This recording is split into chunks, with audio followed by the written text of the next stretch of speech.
Baik, bismillah. Assalamualaikum warahmatullahi wabarakatuh. Waalaikumsalam warahmatullahi wabarakatuh. Bismillah, alhamdulillah, nahmadu wa nasta'inu wa nastaghfiruh, min syururi anfusina, min sayyiati a'malina. Alhamdulillah, alhamdulillah, wa hadiyalah. Salli wa sallim ala nabiyyina wa syafi'ina Muhammadin mab'utsin rahmatan lil alamin. Teman-teman sekalian, kita mulai ya, walaupun di sisa waktu yang ada. Insya Allah nanti kita akan bahas tentang peradilan ya di masa Umayyah ya, ini ya. Nanti kalau kurang dilanjutkan minggu depan gitu, Mbak Rosyada. Di sini ada kuliah lagi, Mbak?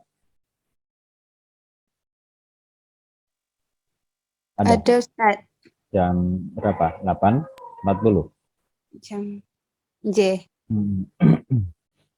Ya. Nanti kalau belum tuntas ya dilanjutkan minggu depan ya, nggak apa-apa. Kalau udah tuntas ya dianggap tuntas ya, nggak apa-apa juga ya. Ya, Mbak Gun kelompoknya sampai kelompok berapa ya? 14.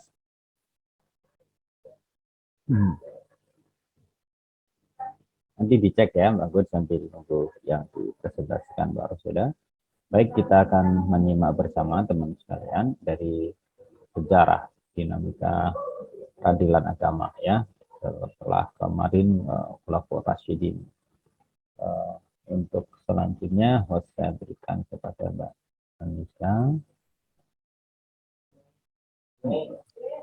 Nyuci Ustaz. Hostnya ke Mbak Risma Latifah aja Ustaz. Oh, Mbak Risma. Mbak Risma Latifah. Ya. Ya, sambung.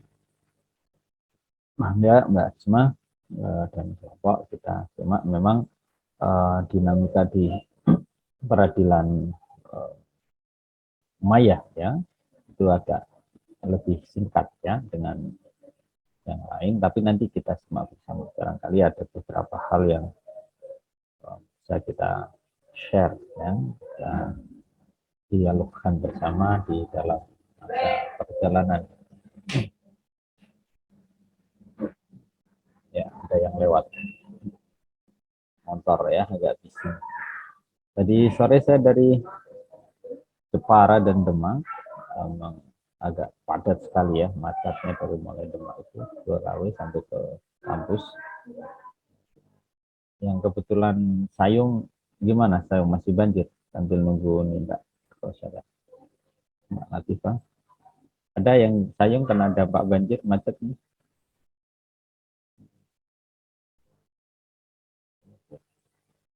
Udah siap belum Mbak Nisa, Mbak Latifah, Mbak Risma? Kesulitan kan?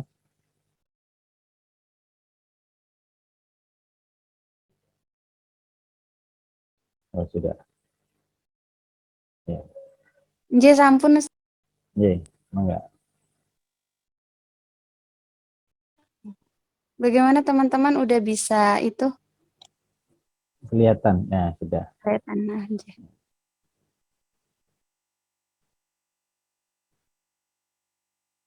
Mohon maaf Ustaz, ini berupa apa namanya? File Word Ustaz. Iya, iya.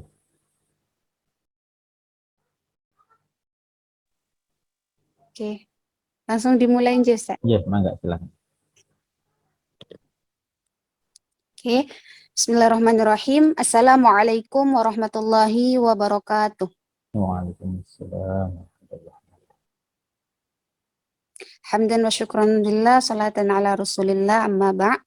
Yang kami hormati Al-Mukarram Ustadz Zainur Rashid selaku dosen pengampu mata kuliah Sejarah Peradilan Islam, serta yang kami sayangi semua teman-teman yang berkenan hadir pada meeting Zoom kali ini. Sebelumnya perkenalkan kami dari kelompok 9 akan mempresentasikan materi yang berjudul Sejarah Peradilan Islam di Masa Bani Umayyah. Di sini kelompok kami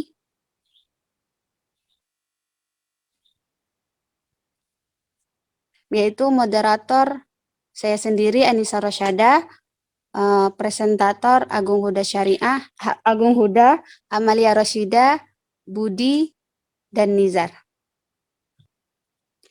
Baiklah, marilah sama-sama kita awali perkuliahan pada pagi hari ini dengan membaca basmalah. Bismillahirrahmanirrahim. Selanjutnya presentasi yang akan disampaikan oleh teman kita Muhammad Agung Huda Ganeza. Kepadanya layar dan waktu kami persilakan.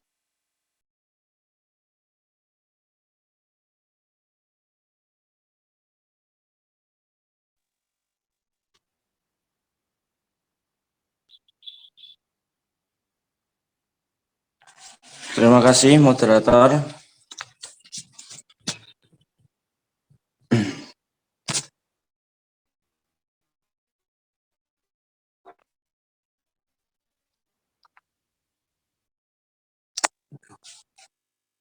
Sebentar Ustaz, sinyalnya.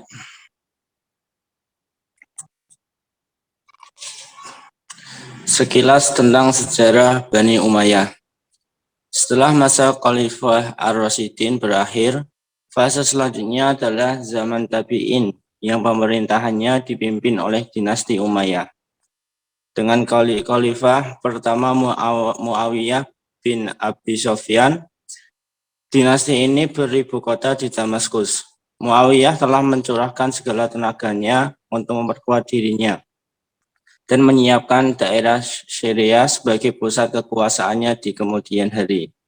Dinasti ini berkuasa selama lebih kurang 91 tahun dengan 14 khalifah.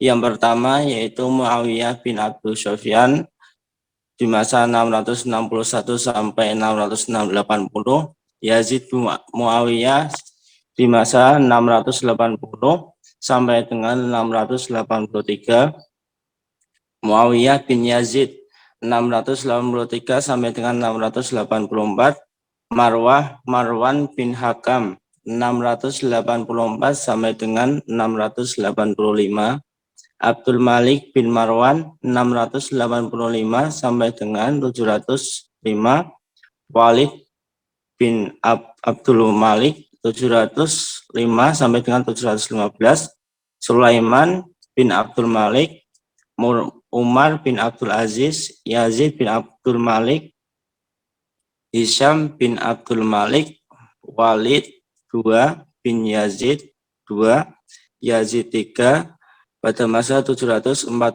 sampai dengan 745, Ibrahim bin Walid 2 745 sampai dengan 747, Marwan 2 bin Muhammad 2 pada tahun 747 sampai dengan 7502. Malik bin Marwan, Walid Abdul Malik, Umar bin Abdul Aziz, dan Hashim bin Abdul Malik. Dengan berdirinya Daulah Umayyah, maka sistem politik dan pemerintahan berubah. Pemerintahan tidak lagi adil dilakukan secara musyawarah sebagaimana proses pergantian khalifah sebelumnya. Suksesi pemerintahan dilakukan secara turut-temurun. Seorang khalifah tidak lagi harus sekaligus memimpin agama, sebagaimana khalifah sebelumnya. Urusan agama diserahkan kepada ulama, dan ulama hanya dilibatkan dalam pemerintahan jika dipandang perlu oleh khalifah. Bentuk dan praktik peradilan. Pada masa dinasti Umayyah, Al-Qadha dikenal dengan Nizam Al-Qadai, yaitu organisasi kehakiman, di mana kekuasaan pengadilan telah dipisahkan dari kekuasaan politik. Ada ciri khas untuk peradilan pada masa Bani Umayyah, yaitu hakim memutuskan perkara menurut hasil istihadnya sendiri dalam hal-hal yang tidak ada nas atau ijma. Ketika mazhab belum lahir dan belum menjadi pengikat bagi keputusan, keputusan hakim. Pada waktu itu, hakim hanya berpedoman kepada Al-Quran dan As-Sunnah. Lembaga peradilan pada masa itu belum dipengaruhi oleh penguasa. Hakim memilih hak otonom yang sempurna tidak dipengaruhi oleh keinginan-keinginan penguasa. Keputusan mereka tidak hanya berlaku pada rakyat biasa, tetapi juga pada penguasa-penguasa sendiri. Dalam hal ini, khalifah selalu mengawasi gerak-gerik hakim dan memecat hakim yang menyeleweng dari garis yang ditentukan. Pengangkatan hakim dipisahkan dari gubernur. Khalifah angkat qadhi yang bertugas di ibu kota pemerintahan. Sementara qadhi yang bertugas di daerah diserahkan pengangkatannya pada kepala daerah tersebut. Permasalahan yang bisa ditangani oleh qadhi ini terbatas pada masalah-masalah khusus. Sementara yang melaksanakan keputusan itu adalah khalifah. Lembaga peradilan dipegang oleh orang Islam, sedangkan kalangan non-Muslim mendapatkan otonomi hukum di bawah kebijakan masing-masing pemimpin agama mereka. Hal inilah yang mendasari mengapa hakim hanya ada di kota-kota besar. Adapun instansi dan tugas kekuasaan kehakiman di masa Bani Umayyah ini dapat dikategorikan menjadi 3 badan. Akan dilanjutkan presentasi selanjutnya. Saya kembalikan ke moderator. Terima kasih banyak kepada Saudara Agung Huda Ganeza yang telah mempresentasikan. Selanjutnya, presentasi akan dilanjutkan oleh saudari kita Amalia Rosyida. Kepada Saudari Amalia Rosyida, waktu dan layar kami persilahkan.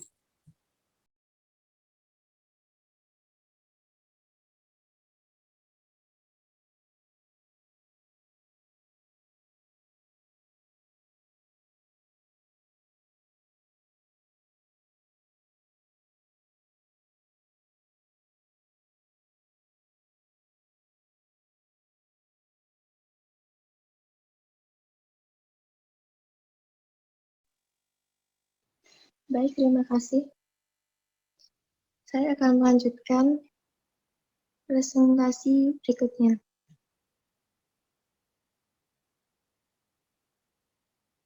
Adapun instansi dan tugas kekuasaan kehakiman di masa Bani Umayyah dapat dikategorikan menjadi 3 badan, yaitu pertama, Al-Qadha merupakan tugas qadhi dalam menyelesaikan perkara-perkara yang berhubungan dengan agama. Di samping itu, badan ini juga mengatur institusi wakaf, harta anak yatim, dan orang yang cacat mental. Kedua, Al-Hisbah merupakan tugas Al-Muhtasib atau kepala Hisbah dalam menyelesaikan perkara-perkara umum dan soal-soal pidana yang memerlukan tindak cepat. Menurut Al-Syaqati,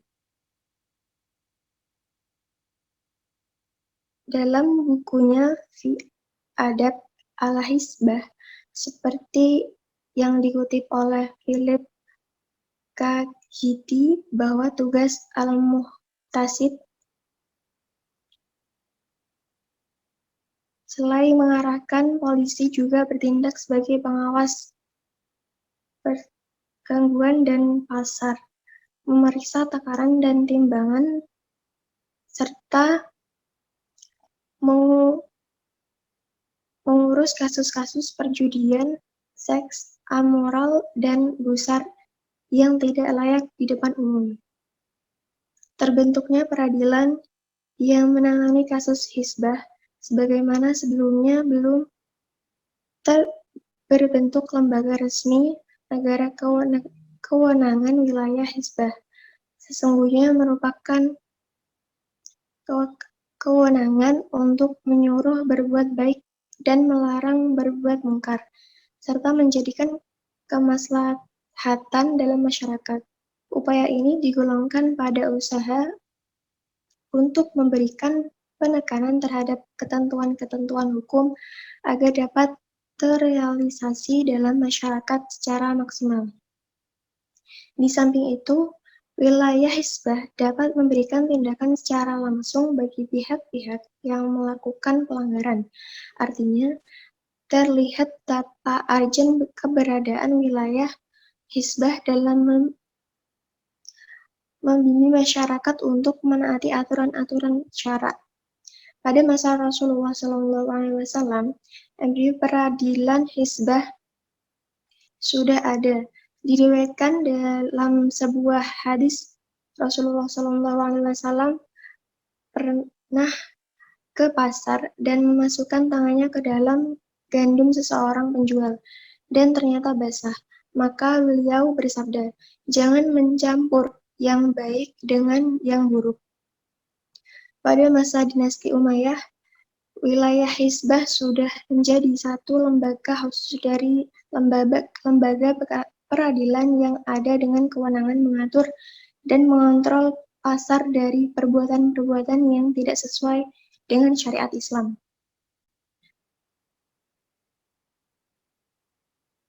Ketiga, an-nadhar fi al-madhalim merupakan mahkamah tinggi atau mahkamah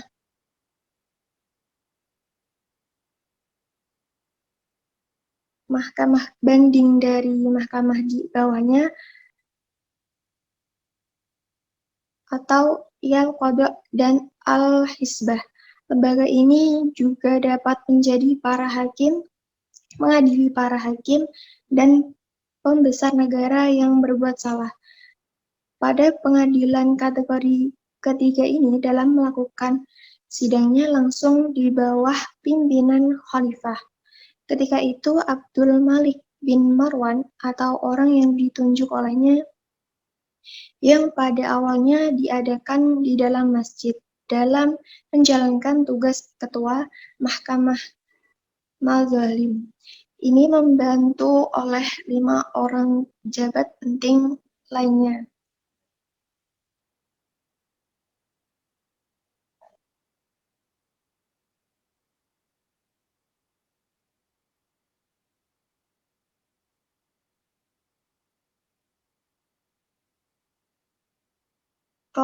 Kelompok ini dipilih dari orang-orang yang mampu mengalahkan pihak terdakwa yang menggunakan kekerasan atau melarikan diri dari pengejaran pengadilan. Hakim yang berprofesi sebagai penasihat bagi kepala mahkamah al-madzalim, sehingga dengan berbagai cara apa yang menjadi hak pihak yang teraniaya dapat dikembalikan kepada seluruh yang hadir, dapat dijelaskan tentang kasus yang terjadi dengan sesungguhnya. Kejayaan dinasti Umayyah termasuk dalam hal peradilan adalah ketika khalifahnya dipegang oleh Umar bin Abdul Aziz, yang terkenal wara ini, menetapkan siapa yang bagimu karakter seorang hakim. Beliau pernah mengatakan, apabila terdapat pada seseorang hakim 5 perkara, maka itulah hakim yang sempurna. 5 perkara itu adalah: 1. Mengetahui hukum-hukum yang telah diputuskan oleh hakim-hakim yang telah lalu. 2. Bersih dari sifat tamak. 3. Dapat menahan amarah. 4. Meneladani pemimpin-pemimpin agama yang terkenal. 5. Selalu merundingkan sesuatu dengan para ahli. Terima kasih. Saya kembalikan kepada moderator. Terima kasih banyak kepada Saudari Amalia Rosyida yang telah memaparkan materinya. Selanjutnya kita lanjutkan materi yang akan dipaparkan oleh Saudara Nizar Raffi. Kepada Saudara Nizar Raffi, waktu dan layar kami persilahkan.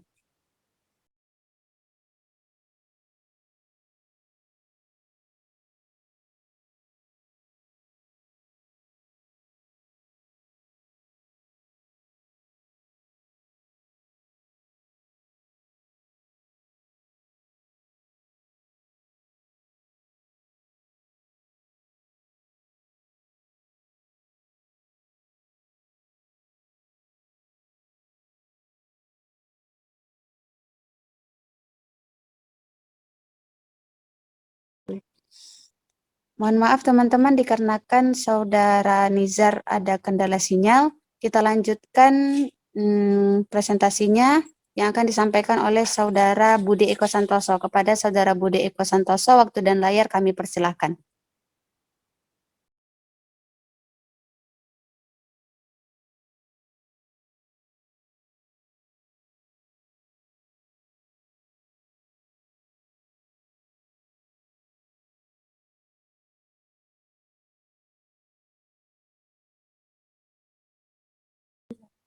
Sepertinya Saudara Budi Eko Santoso juga terkena kendala sinyal dan tidak bisa dihubungin, maka akan dilanjutkan oleh saya sendiri.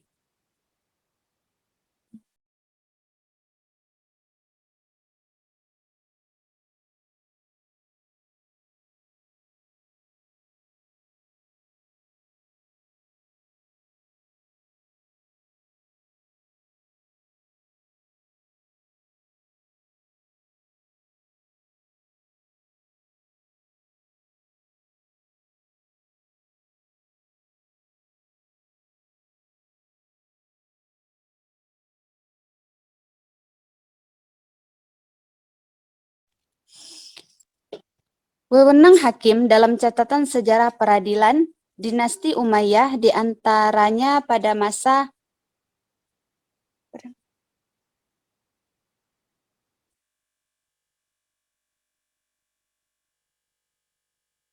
Mbak Risma tolong dijelaskan. Oke, kita lanjuti. Wewenang hakim dalam catatan sejarah peradilan dinasti Umayyah diantaranya pada masa Al-Muqtasir adalah menyerahkan urusan penganiayaan kepada hakimnya Yahya bin Ash'as bin Qasim dan Aham bin Abu Daud. Khalifah Abdurrahman menyerahkan urusan tentara kepada hakimnya Munzir bin Khalid bin Rabi'ah. Hakim Mesir memegang urusan kodi di kepolisian. Pada masa Abdul Aziz bin Marwan, Qadi Abdurrahman bin Muawiyah diserahi tugas tentang anak yatim di Mesir. Urusan pernikahan dan perceraian perkawinan tidak termasuk dalam tugas pengadilan kecuali terjadi perselisihan. Wewenang seorang hakim hanyalah memutuskan hukum suatu perkara, namun yang melaksanakan hasil putusan tersebut adalah khalifah atau gubernur atau orang yang diberikan perintah untuk melaksanakannya. Contoh, hakim memutuskan hukuman terdakwa adalah qisas, sementara yang menjalankan hukum qisas tersebut adalah khalifah sendiri. Ahli fikih sebagai tempat para hakim mahkamah al-mazalim mengembalikan perkara syariah yang sulit menentukan hukumnya. Ada beberapa catatan pada peradilan di masa Umayyah yang menggambarkan perlunya ahli fikih, yaitu yang pertama, setiap kota memiliki ahli fikih, baik dari kalangan sahabat maupun tabi'in, yang memiliki kemampuan untuk berijtihad dalam mengistimbatkan hukum. Mereka inilah yang dijadikan qadi untuk menyelesaikan perkara yang masuk. Mereka ahli ijtihad dan bukan taklid. Yang kedua, qada dan fatwa dipandang sederajat. Fatwa dalam periode ini sama dengan qada, yaitu fatwa qadi dipandang putusan. Fatwa yang dikeluarkan qadi menjadi hukum. Yang ketiga, putusan seorang qadi tidak bisa dibatalkan oleh keputusan qadi yang lain. Karena ijtihad tidak bisa membatalkan ijtihad. Sekretaris yang bertugas mencatat perkara yang diperselisihkan dan mencatat ketetapan apa yang menjadi hak dan kewajiban pihak-pihak yang berselisih. Saksi yang bertugas memberikan kesaksian terhadap ketetapan hukum yang disampaikan oleh hakim yang tidak bertentangan dengan nilai-nilai kebenaran dan keadilan. Ulama mencatat bahwa orang yang pertama memegang dan melaksanakan keberadaan wilayah mazalim dan hisib adalah Khalifah Abdul Malik bin Marwan dan kemudian disempurnakan oleh Umar bin Abdul Aziz. Suatu perkara yang diselesaikan melalui mahkamah mazhab ini dinyatakan tidak sah apabila salah satu unsur sidang di atas tersebut tidak hadir. Selanjutnya, ada yang berbeda dengan para qadi di Andalusia, yaitu untuk memelihara qadi dan kesalahan dalam menetapkan putusan perkara dibentuk Dewan Syuro, yang mana Dewan Syuro ini dimaksud adalah pembantu hakim. yang terdiri dari ulama-ulama terkenal, keilmuan dan wawasannya, sehingga muncullah sistem baru pertemuan hakim-hakim dalam mengadakan persidangan terbuka. Hukuman yang biasanya diputuskan pengadilan adalah dalam bentuk denda, skorsing, penjara, pemotongan anggota tubuh, dan dalam beberapa kasus khusus seperti bid'ah dan murtad, hukuman mati menjadi hukuman final. Dari penjelasan ini dapat kita simpulkan bahwa sistem peradilan telah berjalan dengan detail dan kuatnya putusan yang diambil oleh hakim dalam menetapkan suatu perkara. Penilaian ini kalau dirujuk dalam kitab fikih, maka dalam menetapkan suatu kasus harus ada hakim, hukum, mahkum bih, mahkum alaih, mahkum lahu, dan sumber hukum. Dalam catatan sejarah diketahui bahwa hakim mendapatkan kesejahteraan yang terus membaik dari negara seperti Qadi Suraih yang bertugas di Kufah menerima gaji 100 dirham sebulan pada masa Umar. Kemudian dinaikkan menjadi 500 dirham pada masa Ali bin Abi Thalib. Seterusnya naik menjadi 10 dinar pada masa Umayyah. Bahkan gaji para hakim naik 30 sampai 1000 dinar pada masa keemasan dinasti Abbasiyah. Hanya saja dalam sejarah juga ada para hakim yang tidak mengambil gajinya disebabkan dorongan keagamaan, menjaga diri dari hal yang syubhat, atau ada hakim yang menganggap cukup dengan apa yang dimiliki seperti Abu Zaimah bin Ibrahim, seorang hakim yang bertugas di Mesir waktu itu. Tetapi pada masa Umar bin Abdul Aziz, kebanyakan hakim sama sekali tidak mendapat gaji, karena menurut pendapatnya bahwa seorang hakim tidak boleh mendapat gaji sebagai imbalan atas pengabdian keagamaan yang disandangnya. Untuk menjamin kebersihan hakim itu, pula lah sebabnya khalifah menganjurkan untuk mengangkat hakim dari kalangan orang kaya dengan maksud supaya terbebas dari keinginan menguasai harta rakyat. Hal ini sesuai dengan pesan Umar bin Khattab ketika menulis surat kepada Abu Musa al-Ash'ari. Janganlah kamu mengangkat hakim melainkan orang yang memiliki harta dan kehormatan. Sebab orang yang memiliki harta tidak akan menginginkan harta milik umat. Baiklah, itu yang dapat saya sampaikan.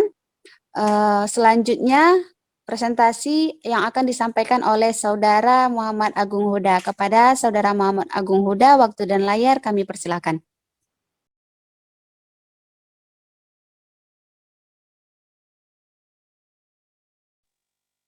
Baik, melanjutkan presentasi. Kodifikasi putusan hakim. Putusan-putusan hakim pada masa ini belum lagi disusun dan dibukukan secara sempurna.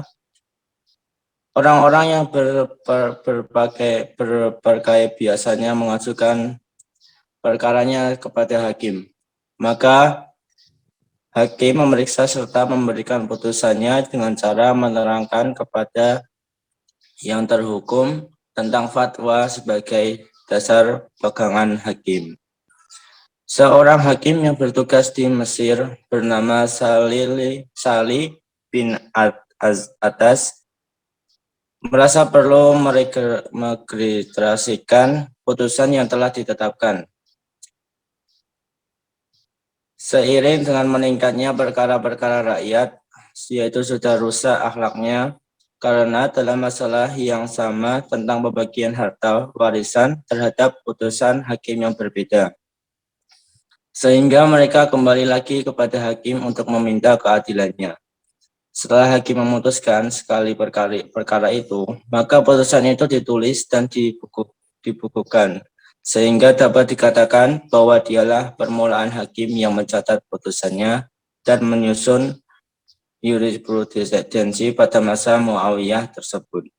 Selain pencatatan dan penyusunan jurisprudensi, Muawiyah membuat sebuah biro registrasi karena ada yang berusaha memalsukan tanda tangannya. Adapun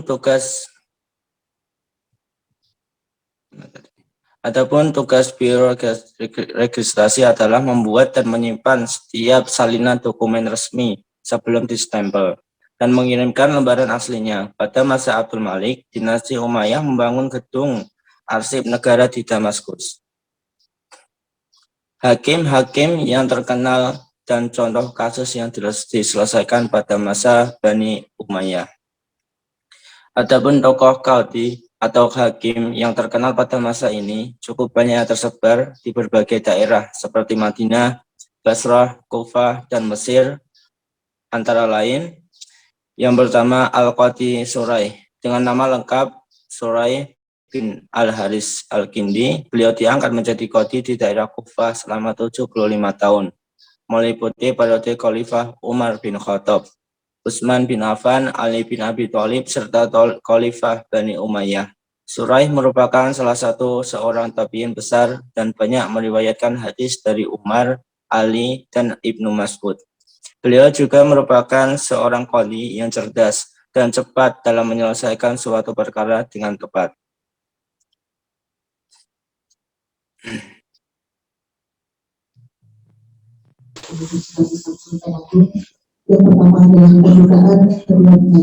Suraih adalah hakim yang kedua, yaitu Al-Qadhi As-Sisabi. Dan yang ketiga, Al-Qadhi Ijaz. Dan yang keempat, Salim bin Atas.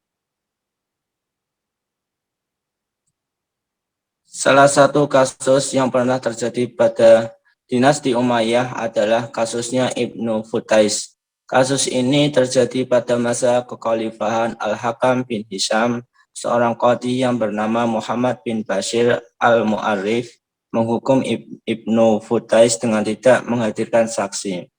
Ibnu Futais ketika itu berpangkat wazir, yaitu menteri, karena tidak menerima keputusan tersebut. Ibnu Futais naik banding atau mengajukan perkaraannya ini kepada khalifah dengan alasan dia telah dianiaya. Kemudian Al-Hakam mengirim surat kepada Muhammad bin Bashir Al-Mu'arifi dengan menerangkan keberatan Ibnu Futais. Maka surat khalifah ini itu dibalas oleh Muhammad bin Bashir Al-Mu'arifi dengan mengatakan Ibnu Futais tidak mengetahui siapa-siapa yang menjadi saksi atas kasusnya.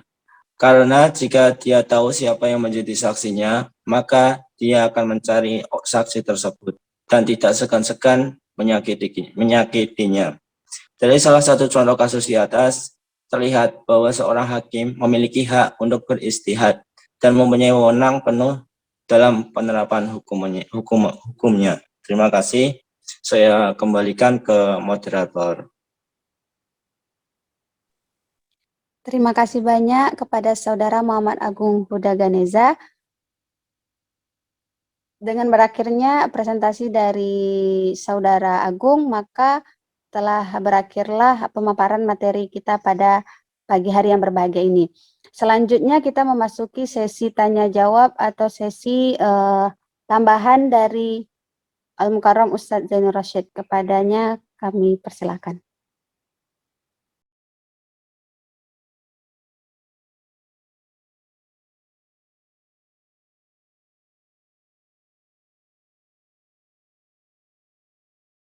Ya, silakan langsung ke dialog aja, Mbak Nisa, waktunya terbatas. Kalau ada yang mau ditanyakan, silahkan di-sharingkan. Bagi teman-teman yang ingin bertanya, monggo bisa unmute atau raise hand.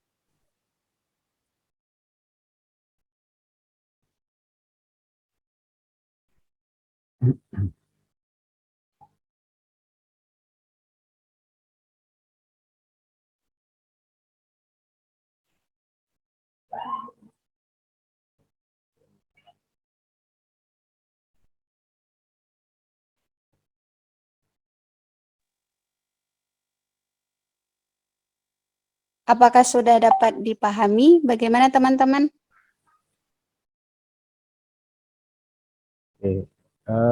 Apa yang membedakan sekali ya sebagai satu pembaharuan gitu ya dari pengadilan di masa Umayyah ini dengan di masa Khalifah Rasyidin, terutama di masanya Umar, Utsman, dan Ali.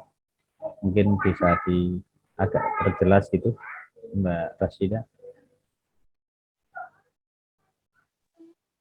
Perbedaan peradilan Pengembangan ya, lapangan. pembaharuan ya, Pengembangan. pembaharuan sehingga dari dinamika ke peradilan di masa kekhalifahan itu ada hal-hal kebaharuan yang dilakukan di masa daulah ya Umayyah ini.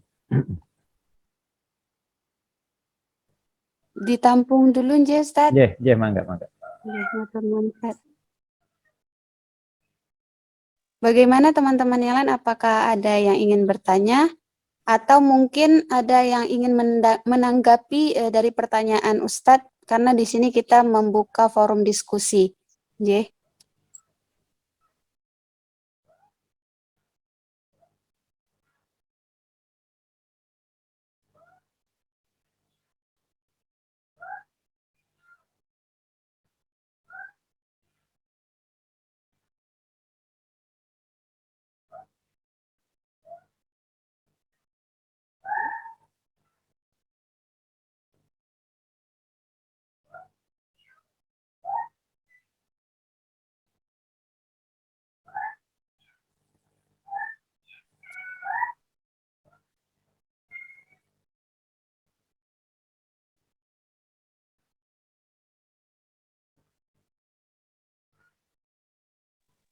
Izin menjawab nggih Ustadz.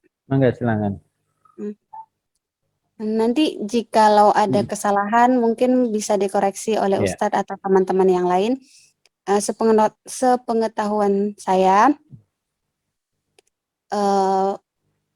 setelah masa peradilan Khalifah Ar-Rasyidin, maka selanjutnya pemerintahan itu dipimpin oleh dinasti Umayyah.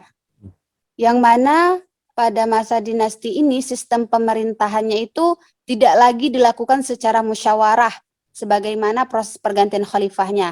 Akan tetapi pada masa Bani Umayyah ini suksesi pemerintahannya itu dilakukan secara turun-temurun.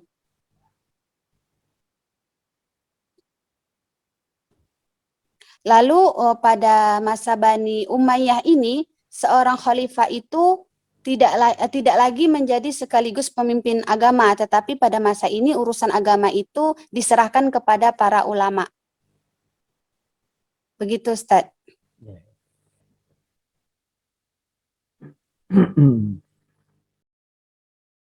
Secara kelembagaan gimana yang baru?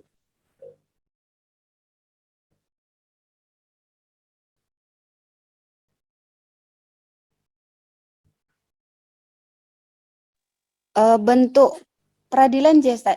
Ya. Jadi pada masa dinasti Bani Umayyah ini Al-Qadha itu dikenal dengan nizam Al-Qadi yang mana bermakna organisasi kehakiman, di mana kekuasaan pengadilan pada masa ini itu telah dipisahkan oleh kekuasaan politik. Jadi antara hakim dan politik itu dipisahkan, Ustaz.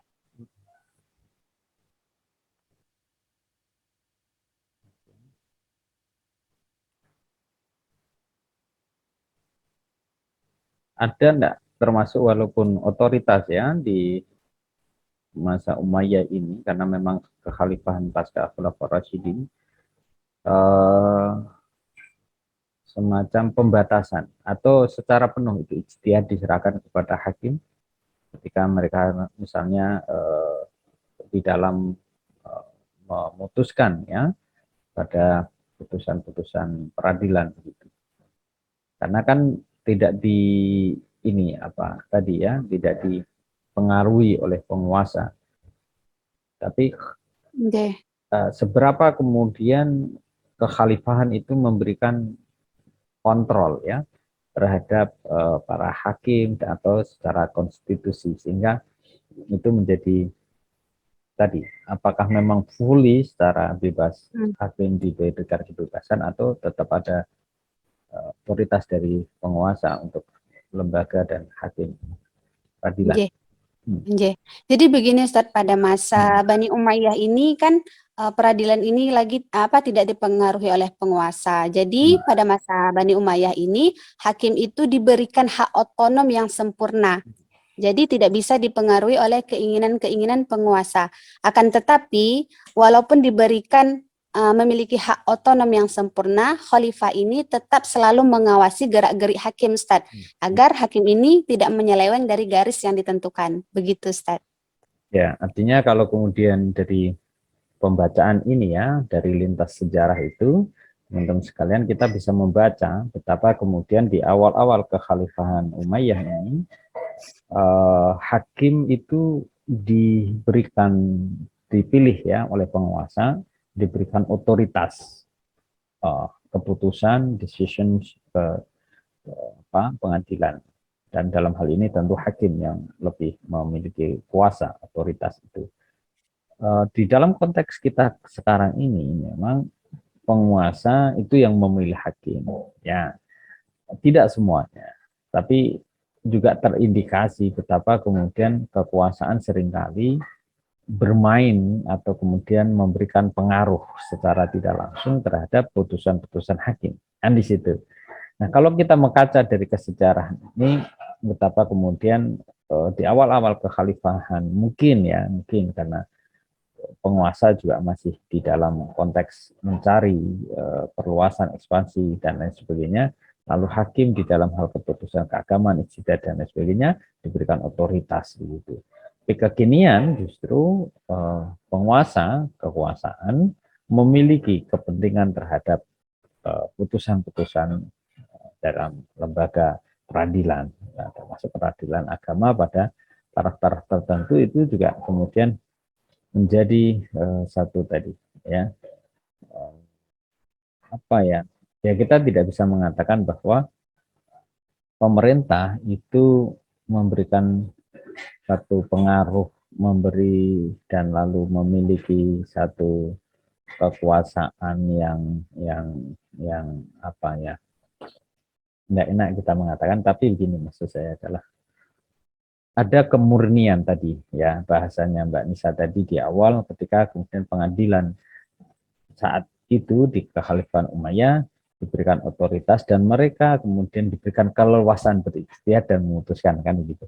Kalau di era sekarang betul ada regulasi, hakim yang kemudian juga yang memilih adalah penguasa, pada taraf-taraf tertentu hakim dibatasi kekuasaannya dan hakim di dalam kontrol pemerintah.